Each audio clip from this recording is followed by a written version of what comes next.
در تاریخ هیچ فاتحی به اندازه او تضاد و وحشت را در خود جمع نکرد. او یک دستش را صرف ساختن با شکوه ترین مساجد و مدارس کرد و دست دیگرش را صرف ساختن برج‌هایی از جمجمه انسان. نام او تیمور لنگ است، فرمان روایی که رؤیای عظمت را با جنون خونریزی آمیخت. تیمور نه یک پادشاه به ارث رسیده، بلکه یک جنگجوی خود ساخته بود. او از یک خانواده اشرافی کوچک برخاست و حتی نقص جسمیش مانع از آن نشد که رؤیای حکومت بر تمام جهان را در سر بپروراند.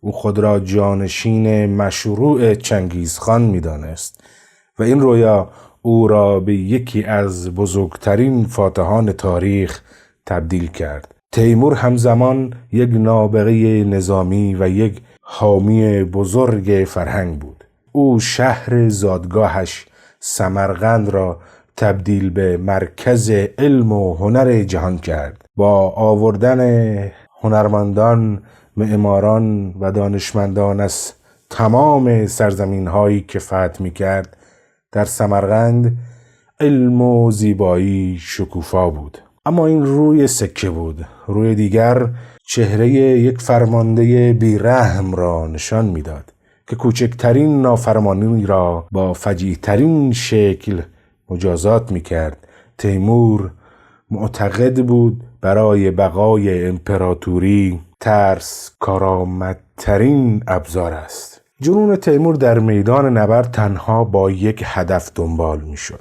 ترساندن جهان. در این میان جنایتی که در اصفهان مرتکب شد از همه هولناکتر است. پس از فتح اصفهان، زمانی که به نظر می رسید تیمور شهر را بخشیده است، ناگهان مردم به دلیل بدرفتاری سربازان او شورش کردند و هزاران نفر از لشکریانش را کشتند. خشم تیمور از حد تصور خارج بود. او دستور سریع و هولناکی صادر کرد: هر سرباز باید یک کیسه پر از جمجمه انسان بیاورد. سربازان به داخل شهر ریختند و کشتار بی سابقه ای را آغاز کردند. اما هدف تنها کشتن نبود. تیمور می‌خواست این کشتار را به یک اثر هنری شیطانی تبدیل کند. او دستور داد 70,000 جمجمه را روی هم بچینند تا یک مناره عظیم و غول‌پیکر در مرکز شهر ساخته شود. این برج تنها یک قبرستان نبود، بلکه یک بنای یادبود برای وحشت ابدی بود. هر کس که از اصفهان عبور می کرد این برج را می دید و می دانست که سرنوشت مقابله با تیمور چیست. این روش در جاهای دیگر نیز تکرار شد. در دهلی، در بغداد، در دمشق، تیمور با نبوغ خود نه فقط با ارتش بلکه با ترس روانشناختی حکومت می کرد. در حالی که تیمور جهان را به وحشت انداخته بود، در دربار خودش نیز کسانی در امان نبودند. او به دلیل پارانویای شدید کوچکترین لغزش یا سوء ظن را تحمل نمی کرد. سردارانی که سالها در کنار او جنگیده بودند گاهی به دلیل یک حرکت نامناسب در بزم یا یک مشورت ناخوشایند جان خود را از دست می دادند. تیمور با یک کلام می توانست وفادارترین افراد را نابود کند. این رفتار یک هدف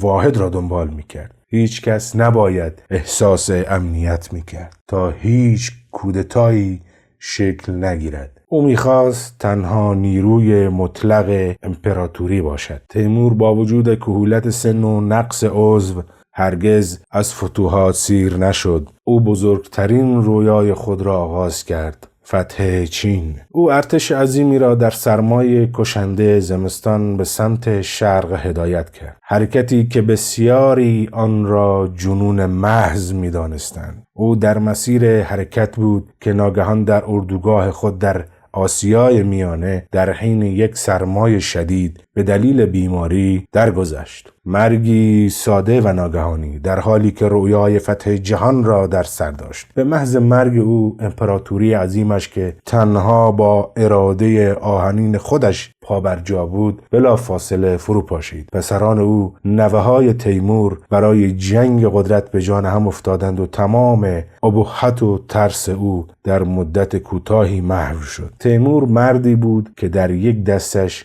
معماری سمرقند و در دست دیگرش وحشت اصفهان را میراث او به جا ماند.